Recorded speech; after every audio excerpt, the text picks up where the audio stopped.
jemaah, ada orang ni mari lambat sampai imam bagi salam.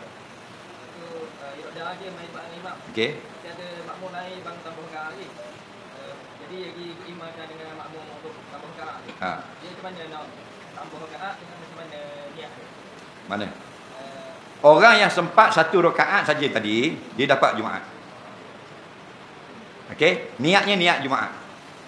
Tapi kalau dia tak ikut orang yang ikut Jumaat, orang yang tak dapat Jumaat, dia imam sudah salam. Dia datang dah salam dah. Dia tak boleh niat Jumaat. Dia kena niat sembahyang Zuhur.